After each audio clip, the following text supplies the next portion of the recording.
Alright, hey guys, and today I want to talk to you about the Suicide Squad. So this is a spoiler review. As you all know, I usually make spoiler reviews in general, but I'll always have it in the title for you guys, so no worries.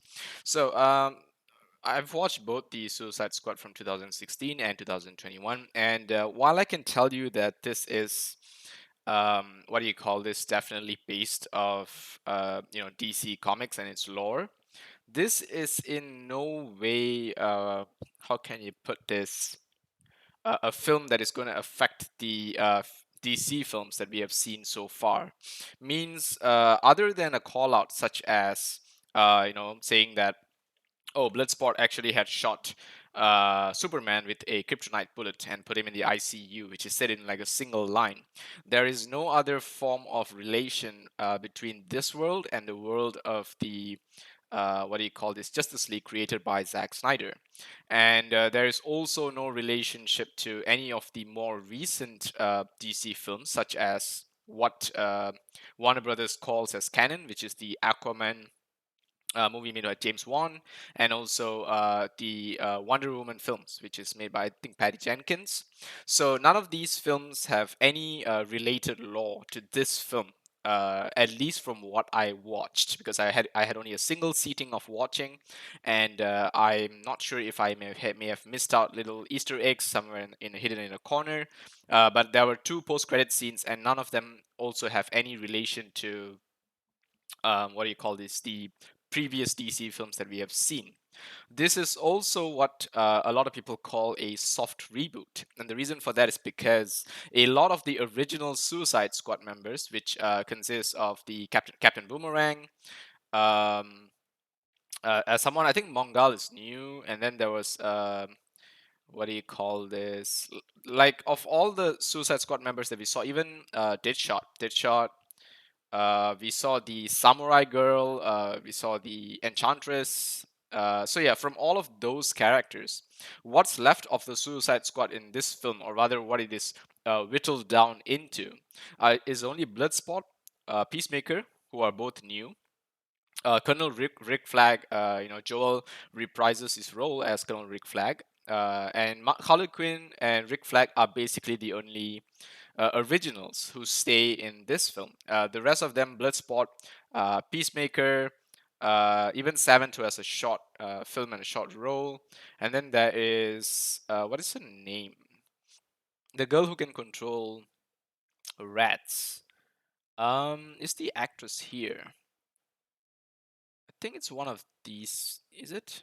Is it this one? Jennifer Holland? So there is a girl who can control rats. Hang on, let me just confirm this.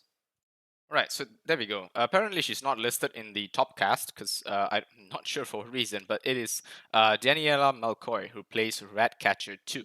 So she's also one of the characters, and essentially only these five characters, one, two, three, four, and what do you call this? The Ratcatcher 2 are part of the new Suicide Squad in this film. And other than those five characters, we are introduced to a bunch of other characters initially. Oh, and there's a shark. There's actually a shark.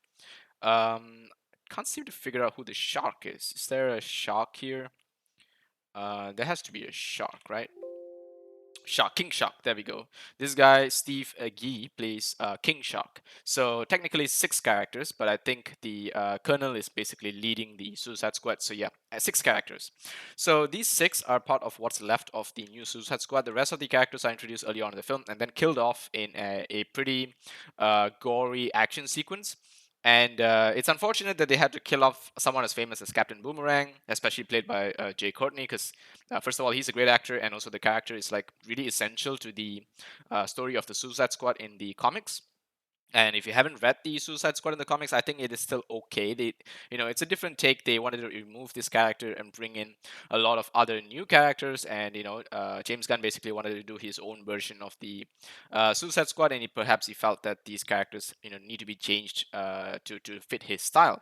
However, the funny thing is, or rather, the unfortunate thing is the fact that Bloodsport and Peacemaker pretty much function the same way. They even mention it. They say that Peacemaker says that I'm just a better version of you, and he has the same history, background, training abilities that Bloodsport also had, and they're both soldiers, and he's not specifically better than Bloodsport in any way either. Um, But they do have a pretty cool action sequence that they both do in a form of a competitive manner where they eliminate this camp full of rebels, and they didn't know they're rebels. They thought they were actually enemies, and they will kill them out, and then turns out they're actually rebels who are supporting them. So that was a pretty cool action sequence there. But as for the characters themselves, they don't really stand out to me in any particular way because they do pretty much the same thing. So having either one of them would have been fine, but having the two of them and then having the same abilities and then just competing against each other, I think it's like okay, fine. It's not that impressive, but okay. The starting action sequence had a lot of gore, a lot of interesting what do you call this sequences where different characters get killed in different ways, and I thought that was pretty cool. It's really well done. I really have no issues with that. It's brilliantly done. But the what do you call this? The film basically shows you that the start that James Gunn is not messing around. Any character can die. He wants to show like the stakes are high and all of these sorts of things. And apparently, in an interview, James Gunn actually mentioned that he wanted to kill off Ratcatcher 2 towards the end, but it doesn't really happen. As he wanted to, and also Peacemaker, supposedly dies in one scene, but it turns out that he actually survives it because they want to apparently make some kind of sequel with Peacemaker as a series or something like that. So the stakes get lower as the story goes on. The stakes don't get higher because no character is, specifically wounded in any lethal manner because pretty much they all really just yeah, pretty much they all survive. And also on top of that, what do you call this? I found the characters likable in their own way. All great actors, of course, and they were given enough respect. All the characters were treated pretty fairly, I would say. But it's just that the story is not really that interesting, at least for me. We see Starro, the Conqueror. As some of you may have seen from the cartoons or the comics, but essentially, it's like a starfish alien that sticks onto people's face, or rather releases copies of itself to stick onto people's faces. And it was hidden pretty well in the trailer, but it looks really awesome on film. It's very well done. Starro, probably the best way anyone could have done it, honestly, because it looked amazing. The action sequences of Starro is amazing, but it's just the build up to Starro I felt was done a little bit too quick, just because we didn't have enough time to sit with these characters, and a lot of them were given very hollow backstories. And what I mean by that is because like some of them talk about their backstories for like 5 minutes and then cut to an action sequence and then another 5 minutes and cut to an action sequence without us actually having the ability to see any of those stories play into what's really happening in the world. And I mean, it just seems like the film just gives backstories for the sake of it and not really for any true purpose. Like, a good example is something that people learn at the start of the film or as part of a backstory that they use as part of the character, which shows you why that character is, doing a certain thing. Like, for example, Ratcatcher 2 pretty much had the best backstory among all of these characters, and her backstory was also done within a 5 minute or less than 5 minute sequence, actually, but it was done pretty well, where the father was the original Ratcatcher, and he passes on his knowledge and his science skills to Ratcatcher 2. But Ratcatcher 2, she sort of lives up to that emotional weight that was left by her father, and she defeats the final villain. But here's the thing, like the final fight was just very simple. It wasn't as epic as the initial war that we saw at the start of the film, and the film basically just got worse. Like Starro looked amazing, the sort of invasion on this island and all that looked really cool, but it was kind of pointless because Harley Quinn, Bloodsport, Peacemaker, Colonel Rick Flag actually was the one that actually dies, by the way. He was the only character killed off towards the end, and that basically leaves the only original member of the Suicide Squad as Harley Quinn, because I think Margot Robbie would obviously want to make a sequel, and that's the only reason she is left there. So basically, the original Suicide Squad is wiped out. That's pretty much it. So in the Bloodsport, Harley Quinn, Peacemaker, Rick Flag is no more. The King Shark, none of them basically do anything that is necessary to stop Starro in any way. They all fight because they want to have cool fight sequences. But none of that makes any difference because Ratcatcher 2 solos Starro by herself by releasing a rat army from the island, and all the rats just go and kill Starro. And of course, Harley Quinn has a pretty cool sequence where she jumps with her javelin and pierces Starro in the eye, which is just like the biggest target in the world. and she goes right through the eye, and all the rats go in and they start biting on the nerves of Starro in a very gruesome sequence, and they bring Starro down. But the rats would have done it either way. Basically, Ratcatcher would have just soloed Starro by herself, and all of the other Suicide Squad members played no role whatsoever in taking out the final villain. And I felt that that was terribly done. And also, Ratcatcher 2 tries to pull out the like a rod that she carries around that allows her to use her abilities to control rats, and that rod is something that she's like attempted to use throughout the film, and she never gets to use it because of just unfortunate circumstances. But towards in the final fight, apparently no one is going to touch her because Starro is just not that intelligent, so she just gets to use it. And for some reason, just blocking her face will prevent Starro's stars from latching onto you. I don't think that's logical, because if that was true, I'm pretty sure all the military soldiers would have definitely been able to put a stop to the star sticking on their face. Because if you're a military soldier and you see a star jumping onto your ally's face, you could easily just block your face, right? And that's pretty much what some of the Suicide Squad members do. It's what Harley Quinn does. Bloodsport has a mask, so he's fine. um, Peacemaker is not around in the final fight, so that's unfortunate. The shark, he's a shark hit, so the star can't really stick to the shark's head. So okay, that makes sense. But as for Ratcatcher and what do you call this, Harley Quinn, all they do is just block their face, and the star doesn't stick to them. So all of the military soldiers could have done the same thing. They could have just blocked their face, and the star wouldn't stick to them, and they could have won the fight. But I don't know, for some reason, only Harley Quinn and Ratcatcher 2, instinctively know how to block their face, and no one else does in the entire final battle. And on top of that, Ratcatcher 2 is the only character needed to take out Starro, which makes the Suicide Squad seem like a really, it became a really one-man army towards the end fight.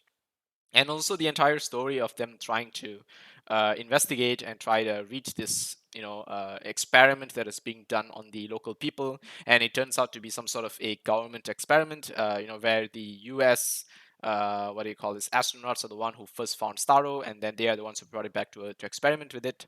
I felt that that was the better part of the story, the better part of the lore. But as for they try to fit it into a story where there are rebels on this island trying to take back the island for themselves, and I feel that those people, were not given enough weight in their story. It became very much of like, I just want to put some action in here, and I want to make the story about Starro, but I want to make it seem like there's something else going on.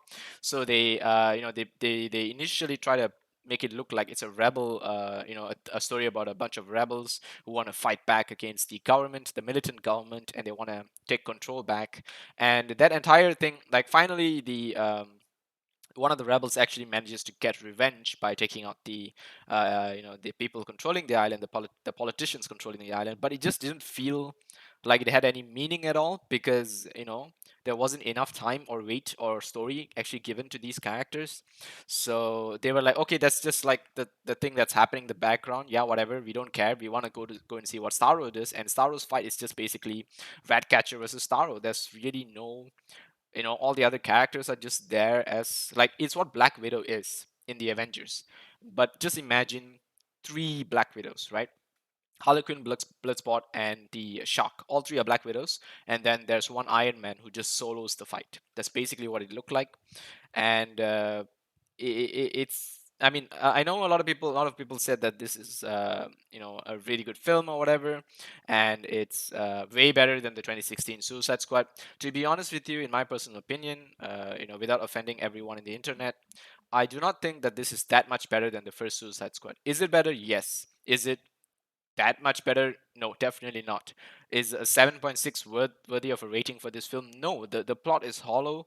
The characters are just brought in for the sake of a bunch of action sequences and 5-minute backstories to back them up, and there's really no tension or no plot that will drive them to do the things they do.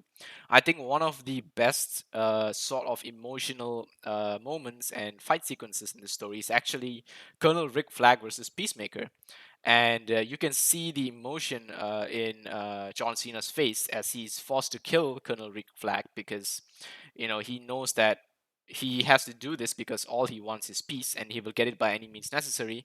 And he's still a psychopath, but I felt that you can truly feel those characters like show that they have to do it for their own purposes, and they are, it's just unfortunate they had to kill each other because they almost became like sort of good friends. And also Bloodsport, when he comes to save Ratcatcher too, it would have been a really defining moment if they had a better fight, but it just ended with a single gunshot. And it didn't really, like, after that, all Bloodsport does is just shoot a bunch of flying starfishes in the sky, and doesn't really do anything useful to Starro. Like, he shoots it with a giant cannon, it does nothing. Harlequin does nothing. Like, as I said, it's just Ratcatcher versus Starro, and that's what the ending fight scene was. The in between parts of the plot are really hollow. There was one other action sequence basically between Bloodsport and Peacemaker, as I mentioned before, and that's like just one scene to show them that they're doing some really cool stuff together. But that cool stuff together never happens again, and that scene alone is probably better than all the other action sequences in the film, and maybe a little bit of exception compared to the starting action sequence, which is also pretty cool. But all it did was just kill off characters to introduce new characters, and it was done pretty obviously in that manner. Now, throughout the film, in terms of cinematography, the animations are pretty well done. The music is pretty amazing. James Gunn does his very Guardians of Galaxy style. He plays this amazing songs as there's this cool action sequence going on. All that's done really well. There's a bunch of captions that show you certain things, like show don't tell sort of captions, where they show you like um, rescue Harlequin or something like that, and they pop those out in random places, like on toilets, in the sky, and all these sorts of things. And I found those okay, pretty interesting. It's pretty cool. Just nice little touches to what is supposed to be a comic book film. So it's really well. Like, I found those pretty creative. I think those should just be a generic thing in all the Suicide Squad films, just to make it a thing, And that was pretty cool, and all of that. But the plot just sinks, man. It sinks in itself. The characters just don't do enough. And Harlequin is basically captured by the rebels, and she has this action sequence where she escapes from them.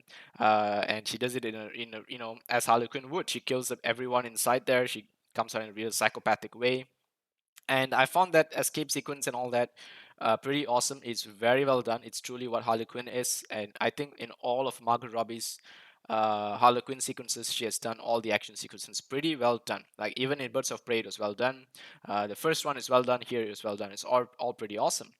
Uh, but it doesn't have anything to do with the rest of the film. Like, all these things are just side stories that happen just show so that they can show some cool action sequence, but they don't drive the plot. Like, if Margot Robbie just you know um, never ended up shooting the guy who's a rebel and whatever, she just snuck out at night to go and fight Starro and come back, it wouldn't have made a difference because the rebel story had no point in this, is just what I'm saying. It was just like some side story, and they catch the villain, who's like this guy with a bunch of. There is a villain actually. It's this guy with a bunch of like, what do you call this Doctor Fitzgibbon. He has like a bunch of I don't know, some kind of metal uh objects sticking out of his head, and apparently it's supposed to make him smarter or something, but it doesn't do anything. He's not smart in the film in any way. He doesn't do anything intelligent. He does nothing. He just is sort of the narrator who walks the Suicide Squad into the place where Starro is. He narrates what's happening. He narrates about Starro, and then he dies. That's it. Dr. Fitzgibbon did nothing in this film. And so the villain is just Starro, who dies to one single Suicide Squad character who just didn't manage to pull her stick out, which she controls rats with throughout the entire film, except for the ending fight. Amanda Waller in this film also had a very passive role compared to the first film. Of course, here she flips a switch. She kills someone, which she has done in the first film, just to emphasize that she can still do that. And what do you call this?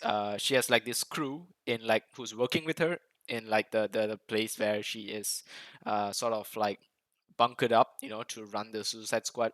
And her crew, they are not very loyal to her. They feel that she's too brutal and she's too cruel, and they're all just shown in a very nerdy way. Like, this guy just constantly, eating something. I don't know. He's just snacking just to show there's a fat guy in glasses, who has to snack just to make him look even worse than they don't need to portray people like that in any way just to make it funny or any lighthearted, because it is not funny in any way. There's really no jokes to that whole reason for the guy being there, and he doesn't do anything either.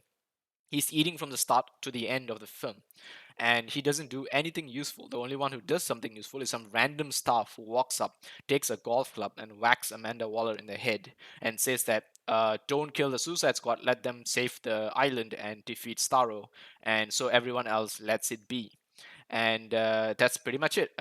What happened to Amanda Waller in the end? Basically, she just wakes up and she's fine with it. She doesn't do anything to her staff. She just sits in her office room, just being okay with the fact that she was knocked out by her staff, and the Suicide Squad was was allowed to run amok and defeat this villain. There's no action taken by Amanda Waller towards the end. Basically, like what she does to the Suicide Squad now that all of this has happened, because I mean these people still have the chips in their brain or whatever, right? She can still know where they are, what they're doing, she can still make decisions, but she does none of that. So Amanda Waller also becomes sort of like a nothing in this film, which makes this film even worse for me. So yeah, let me just pull up I mean an unfortunate rating actually. Let me see, what can I do? So action sequences, music, yes, all that is fine, fun.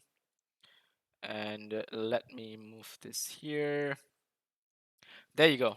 4 out of 10 for me. The Suicide Squad 2021 is probably one rating better than the 2016 film. If the 2016 film also was a 3 out of 10, this is a 4 out of 10.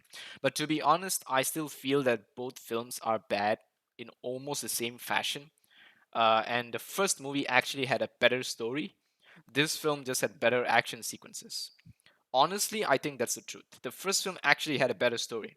It had a story where there's this enchantress, this ancient being who the story is driven to, and she's the person they all got to stop. She has a brother. She has an emotional background. She has a boyfriend who is the Colonel Rick Flag, right? Yeah, he's the boyfriend, and they actually had more story in the first film.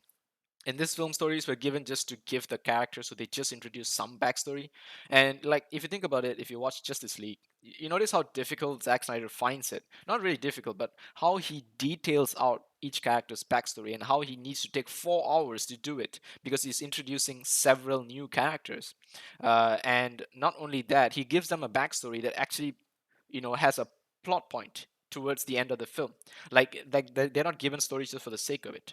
Like Flash is, he meets his dad. His dad tells him that you got to make your own future, and he uses that in the end of the film. The same way Cyborg, who he lost his dad, and everything is trying to show that he's a broken person, but in the end he says, "I'm not broken," and he actually turns out to be a hero. So all of this shows you that characters are given backstory because they got to use it for some reason. In the first Suicide Squad 2, Colonel actually, he really loved Enchantress, and they unfortunately had to go through that entire fight with, the brother of Enchantress and the character herself.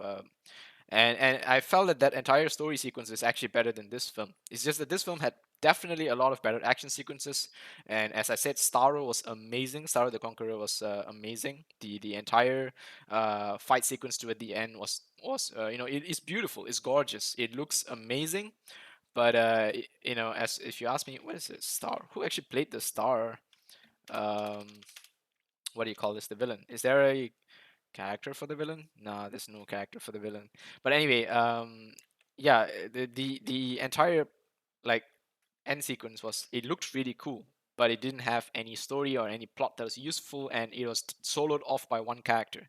So these are all the problems for me. I'm sorry I had to drag this into a bit of a rant, but I honestly don't want to back up ratings that just don't make sense to me. And I know that a lot of people just switch their brain off and watch films like these, but I can't.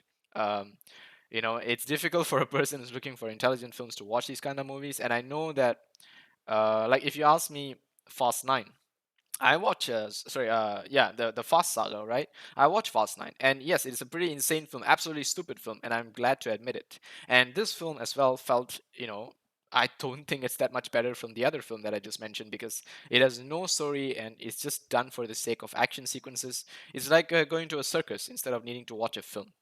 And so yeah, anyway, that's my rant. If you ask me, should I go watch the Suicide Squad?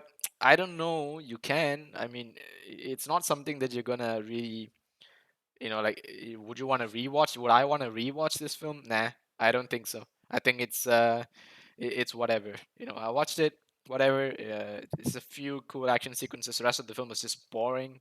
No real, nothing intelligent, no special tools or weapons or gadgets. There's a bunch of tools that looked cool.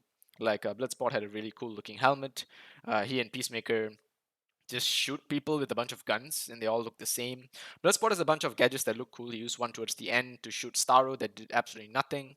Harlequin had also really nothing. In this, she had a new spear. She's running around with a spear in a fight against Starro, and she just sort of runs up this roof and does a really long running sequence and runs while all the other characters are fighting. And she runs finally to jump and spear Starro right in the center of the eye, and that's it. That's pretty much all she does. So yeah, I think King Shark was really cute. If you ask me as a character, King Shark was really a cute part of this film. Is really a nearly like a really tough, creature, almost almost invincible. Basically, it's quite formidable as well. But also, it just bites a bit of Starro here and there, and then gets swallowed up, and just shows up towards the end to say, "Hey, I'm still alive." So at the end of this film, there were two what do you call this, post-credit scenes. The first one's not really okay. So basically, in the post-credit scenes, right, Peacemaker is shown that he actually is still alive. He didn't die from being shot by Bloodsport, and he survives the crash in the tower and all that. So after they show him that he survives, apparently it's because he's going to have some extra film or whatever. They actually show the Weasel. There's a guy who played as a Weasel. This guy, he played as a Weasel, and apparently the Weasel also survives. Does that mean the Weasel is also going to have a series of its own? I don't know. Maybe they're going to have a Weasel and what do you call this? Um, Peacemaker spin-off, Peacemaker and Weasel, like the Winter Soldier, yeah, and Falcon. So anyway, that's it from me. I'll see you guys in the next one. I know I'm gonna get a lot of hate for this, but I mean, I'd rather just be honest with you guys and just take the hate because as I said before, I'm not gonna justify a film that is really bad as good just to stick with the critics or whatever bullshit. Like I really don't know who pays these people to rate these films, but like if you watch this and you compare it to any good film, like for example, I rewatched the Shawshank Redemption like last month, I think, was it? Yeah, last month. And let me tell you that like that's a good film. That's a good film. It's a film that takes like everything that has happened from the start to the end of the film carries weight to the characters, the plot. It drives the film forward. And this is a comic book film. I can probably compare this to The Watchmen, to Justice League, to Man of Steel, to the Avengers, to what do you call this, Winter Soldier, Captain America, all these sorts of films. And this is a bad film. Like it's just terrible. And unfortunately, I just have to say it. But it's not the worst film in the world, of course. The reason I'm giving it a 4 out of 10, nearly half its points, is because it has amazing action sequences. It has great actors who all play their part, but the story is just so bad. There's no reason for any creativity, any plot of driving the story forward. And sure, there's music and all that to make it look cool, but what's the point of all the flair if you're hollow on the inside? Get what I mean? So yeah, take care, guys.